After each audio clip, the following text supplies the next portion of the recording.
Olá pessoal, nesse vídeo eu vou falar um pouco sobre alguns pontos discutidos nesse livro Destruição Criativa, do Richard Foster e da Sarah Kaplan.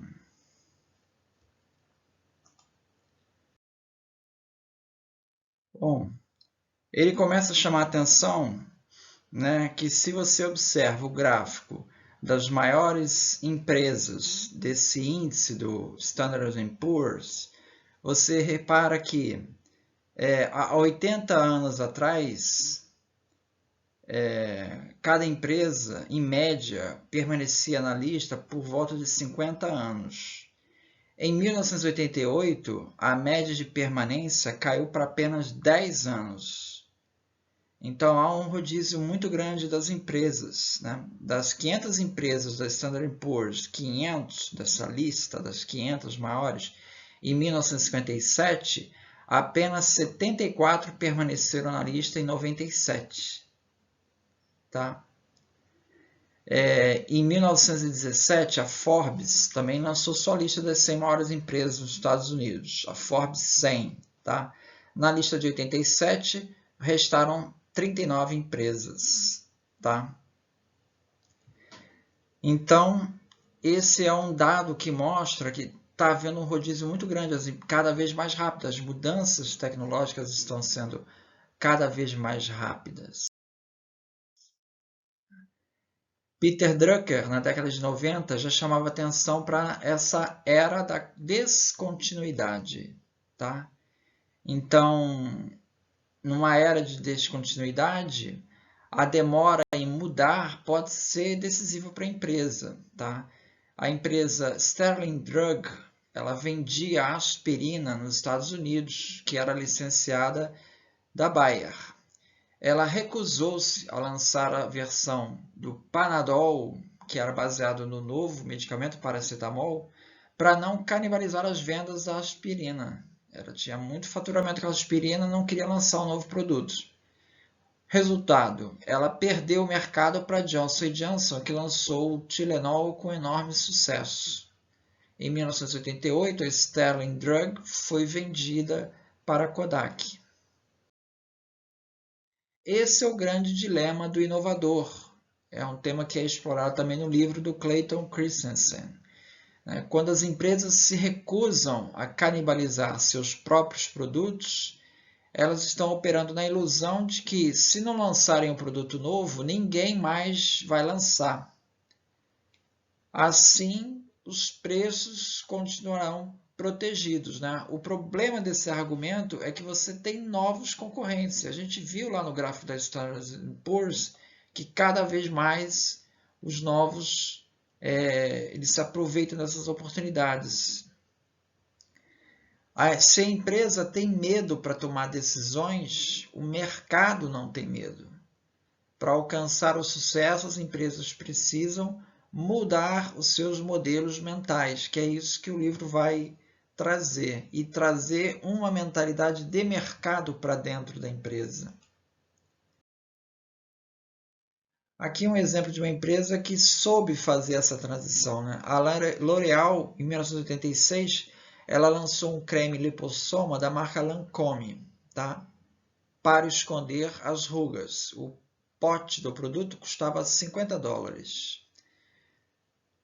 Quando a concorrência conseguiu chegar num produto equivalente, a L'Oréal tomou como decisão, isso levou 3 anos, era passar essa tecnologia anti-rugas para os produtos, para as marcas de preços mais baixos, permitindo que o creme Plenitude fosse vendido por $8 com a mesma tecnologia.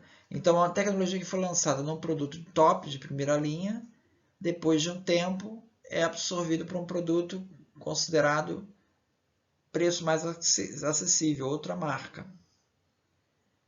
Para que essa estratégia funcione, essa transição tem que ser feita quando você tiver no produto top teu uma nova tecnologia para lançar no mercado. Schumpeter, na década de 30, já destacava o papel da destruição criativa. como um fenômeno típico do capitalismo. Tá? Não se trata de algo pontual, é uma coisa inerente do capitalismo. Essa ideia de que o capitalismo é seguido por crises e essas crises são marcadas por rupturas tecnológicas. A descontinuidade é a regra. Então, Schumpeter dizia: o processo da mutação industrial revoluciona incessantemente a estrutura da economia de dentro para fora, destruindo incessantemente a antiga, criando uma nova.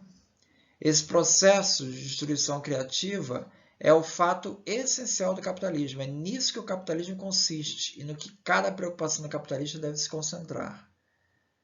Nessa época, predominou as ideias de política fiscal do Keynes para tratar a depressão e a teoria do Schumpeter, tendo a inovação como mola mestra para movimentar a economia, ela meio que passou para segundo plano.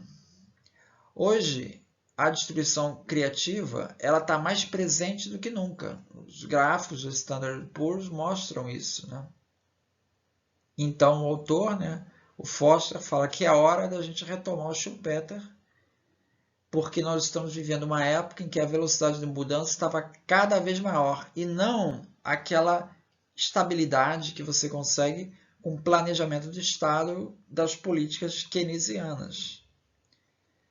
Para Schumpeter, o foco tem que estar não na concorrência de preços, mas na concorrência de produtos. Então, para Schumpeter, a inovação ela assume um papel principal. Aqui o gráfico mostrando as ondas de Schumpeter, onde você vê a primeira onda foi provocada pela energia hidráulica, energia dos têxteis e o aço. Segunda onda, o vapor, estradas de ferro. Terceira onda, a eletricidade, a química, motor de combustão interna. Então, para Schumpeter, a economia vive ciclos de inovação, que surgem, desaparecem, vão dando origem a novas empresas e acabando com outras.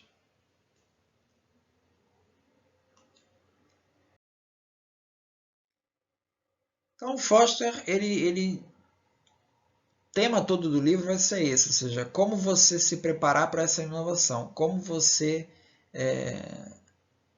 romper esses modelos mentais que te prendem ao passado. Bom, primeira coisa que ele diz é você ter um pensamento que ele chama divergente. Em 1920, nos Estados Unidos, você tinha os primeiros arranha-céus e as pessoas se queixavam muito que ficavam nos elevadores muito tempo. Quando o prédio era muito alto, você ficava muito tempo lá trancado, dava uma sensação de confinamento. Então os engenheiros começaram a pensar motores que pudessem ser mais rápidos e etc. E na verdade, alguém teve uma solução. Olha, tem um jeito mais simples de resolver esse problema. Vamos colocar espelho no elevador, porque as pessoas vão ficar se olhando e o tempo vai passar. E realmente as queixas despencaram. Então, a solução é o pensamento divergente, que está todo mundo focado em melhorar o motor. De repente vem uma pessoa e fala, e se botar um espelho? Então, essa perspectiva fora do senso comum, um pensamento lateral, é fundamental para você encontrar novas soluções. Para que isso funcione, é importante que você tenha na sua cabeça diversas soluções, diversas maneiras de pensar. Você não pode eliminar o que não interessa, ficar só com o que te interessa. Né? Você precisa garantir que, ele diz que a forma para permitir que sejam tratados de forma inteligente, requer o estabelecimento de um contexto rico em informações, como estímulo para fazer as perguntas certas. Scott Fitzgerald dizia: o teste de uma inteligência superior é a capacidade de manter duas ideias opostas na mente ao mesmo tempo e ainda ter a capacidade de continuar funcionando. Então, o objetivo do pensamento divergente é lançar a maior rede possível de soluções, né, para você escolher a melhor. Uma coisa que é bastante comum, né, é que muitas vezes algumas soluções, algumas ideias que aparecem na sua frente não são percebidas pelas pessoas, né? Um exemplo clássico aqui é do Arquimedes, né, que ele estava querendo resolver o problema lá do peso da coroa do rei, né, para saber qual a quantidade de ouro, né? E de repente ele observando que ele na banheira, quando ele entra na banheira, uma determinada a banheira já está lotada, ele entra e a água transborda e sai, ele pensou que aquilo poderia ser usado para resolver o problema da coroa. O Fleming, Alexander Fleming, descobriu a penicilina observando uma placa de Petri que ele havia abandonado no dia anterior. E ali se formou em torno lá né, do ponto uma volta, se formou uma volta de um anel transparente que estaria protegendo aquela área. Então aquilo foi o indício do antibiótico, né? Inventou a penicilina. Então isso deve ter acontecido para outras pessoas com certeza, mas só ele que teve a perspicácia de ver, parar para ver, para entender o que havia acontecido. O raio-x também é outro exemplo. Várias pessoas estavam trabalhando com válvulas, né, com tubo de Crookes, né, e já devem ter percebido o fenômeno do raio-x, mas William Röntgen foi o que realmente se deu conta do acontecimento que estaria associado com a radiação, que não se conhecia. Então, é esse pensamento que deve estar preparado para essas situações corriqueiras. O Thomas Kuhn, no clássico, né, A Estrutura das Revoluções Científicas, ele mostra que as grandes revoluções científicas é o resultado de um acúmulo de anomalias, coisas que não se encaixam nas teorias antigas. Isso vai se acumulando até um ponto em que há uma ruptura. Henry Ford dizia: o insucesso é apenas uma oportunidade para recomeçar com mais inteligência. Novamente, quando você tem um conjunto de tentativas que você faz para resolver um problema, existe uma tendência em considerar o erro algo que deva ser evitado, né? Na verdade, o erro faz parte do processo. Roberto Goizueta dizia da Coca-Cola: nós nos tornamos não competitivos por não tolerar os erros. No momento em que você permite que evitar fracasso seja uma motivação, estará seguindo o rumo da inatividade. Só se pode tropeçar caso se esteja em movimento. É importante, diante de um problema, você saiba mudar a pergunta. James Black, prêmio Nobel de Medicina, inventor dos beta-bloqueadores, ele sugere que, na busca de uma solução, fundamental que você mude a pergunta. Talvez você esteja com dificuldade em encontrar a solução porque você está com a pergunta errada. O exemplo de transição difícil, né? Você pega a Intel aqui do Andy Grove, aqui do lado do Bill Gates, né? A Intel sempre ficou conhecida por uma fabricante de memórias, desde o começo. Em 1985, ela tomou uma difícil decisão. Ela decidiu parar a produção de memórias porque já não tinha mais condições de concorrer com os japoneses, Fujitsu, Toshiba, NEC, Hitachi, que fizeram o preço despencar. Segundo Andy Grove, a Intel era sinônimo de memória para todos nós. Como poderíamos abrir mão de nossa identidade? Como poderíamos existir como empresa que não estivesse no negócio de memórias? As pessoas que não têm um envolvimento emocional com uma decisão conseguem ver o que precisa ser feito muito antes. Essa é, claro, a principal vantagem que os mercados têm sobre as empresas. Quando você cria um vínculo emocional com uma solução, fica difícil depois de você se livrar dela. O mercado não tem essa restrição.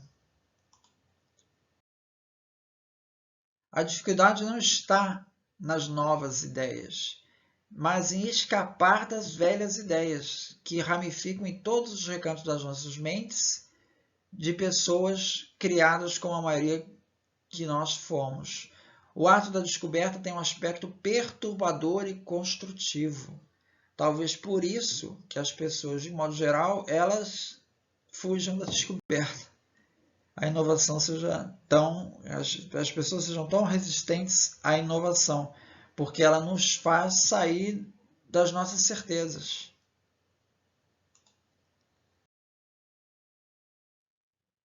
Michael Faraday faz aqui uma observação que ele diz assim: o mundo conhece muito pouco sobre os pensamentos e teorias que passaram pela mente de um pesquisador e foram esmagadas em silêncio e segredo por sua própria severidade crítica, e que na maior parte dos casos bem-sucedidos, menos de 1/10 das sugestões, desejos e anseios e conclusões preliminares foram realizados. Quer dizer, muitas vezes o cientista tem uma solução, mas ele não leva aquilo à frente e fica perdido. Imagina a quantidade de soluções que simplesmente ficaram perdidas por não ter sido tentado. A Corning, ele dá um exemplo, Forster dá um exemplo de mais uma empresa que deu certo nessa transição, né? Ela era uma grande fabricante de vidros, até que chegou um tempo, né, em 1983, que o diretor da empresa sentiu que, assim, depois de 100 anos de empresa, né, estava começando a chegar um ponto que estava difícil você lançar produtos novos. Então ela resolveu investir em sair fora do negócio assim de uma maneira radical. Ela começou a desenvolver uma tecnologia de fibra ótica, que foi inventada por pesquisadores da empresa em 1970. E isso foi dado sequência a isso para ela. Ela já fez com o planejamento de ter uma transição.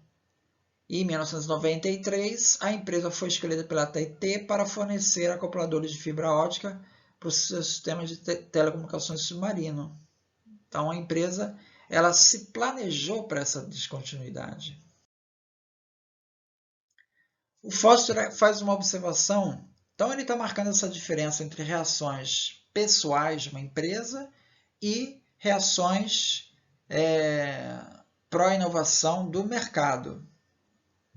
E ele dá uma referência desses investimentos, private equity, né? O private equity é um tipo de investimento feito por uma empresa privada, empresas privadas, onde o investidor aporta seu capital diretamente em empresas com potencial de crescimento a médio e longo prazo, com o intuito de lucrar com uma futura venda. Então, eles vão distribuindo esse dinheiro lentamente, usando essa maneira de distribuir dinheiro como uma forma de controle da evolução da empresa. Não há um controle no acionário da empresa, mas tem essa influência dessa maneira. E, basicamente, o Private Equity vai investir em startups, empresas que estão lá no seu começo do processo da inovação, né? O Foster chama atenção para essa forma de investimento, que é o Principal Investors. O Principal Investors, por outro lado, concentra-se nas empresas que estão chegando à fase de menor crescimento de sua evolução. Já está na fase final do ciclo, na qual existe um grande potencial para reestruturação. Então, em geral, elas fazem investimentos únicos e depois obtêm um lucro posterior. Cada uma das empresas que é empresa de Private Equity investe é uma empresa independente, com sua própria estrutura e conselho. Há a descentralização da estratégia e dos investimentos. Os investimentos da empresa de capital de risco geralmente fazem durante um período limitado. Eles têm uma equipe corporativa mínima e o controle por meio de contratos e tem uma fixação por descentralização. Todas essas características o Foster aponta como um indicador que o Private Equity é uma maneira de produzir resultados que apenas os mercados conseguiriam fazer. Ou seja, você se isola um pouco da empresa, mas ao mesmo tempo está ali dando investimento. Então, na hora de tomar uma decisão, você não tem essas decisões emotivas, né? Que se referiu lá à Intel com as DRAMs. Você tem uma decisão mais de mercado. Então, ele diz que essa forma de investimento é uma forma mais adequada para lidar com a distribuição criativa. Outro fenômeno que ele chama atenção é que as grandes empresas estão migrando para o capital de risco, porque elas perceberam o potencial de retorno financeiro e as opções de crescimento que essa forma de investimento oferece. A eficiência de usar o capital de risco corporativo para conseguir uma maior visão de periferia pode se tornar significativa e mais eficaz que a P&D tradicional. Ao invés de a empresa investir em P&D tradicional, ela investe em capital de risco em outras empresas, onde ela não tem o controle e pode tomar as decisões mais corretas. Em 1989, 20% do capital de risco dos Estados Unidos era corporativo, de grandes empresas. Em 2001, esse índice se manteve, são 10 bilhões de dólares por ano para 160 bilhões de dólares de P&D. Então, é uma nova situação que está se lançando. Aqui é uma frase do Robert Wood Johnson, né? A estagnação intelectual é o grande problema das grandes organizações. É fundamental aumentar a fertilidade no campo das ideias. A maior responsabilidade da administração moderna é desenvolver o seu intelecto humano para que ele possa expressar o seu talento. Esse é o grande problema das organizações. É quando você tem pessoas com grandes ideias e essas pessoas não são ouvidas dentro da empresa. Richard Foster aqui conclui então, a destruição é uma fase tão difícil de dominar quanto a criação. A gente está muito focado no início do processo de inovação e ele já está aqui se concentrando na fase final, como sair de abandonar aquela tecnologia e investir em outra. As empresas não prestam a atenção necessária, ou quando já fazem, já é tarde demais. E o perigo em relação à descontinuidade não está em algo que é desconhecido, mas em algo que é subestimado. No primeiro livro do Foster, que eu também fiz um vídeo, que ele fala a inovação, a vantagem do atacante, que ele descreve as curvas S, né?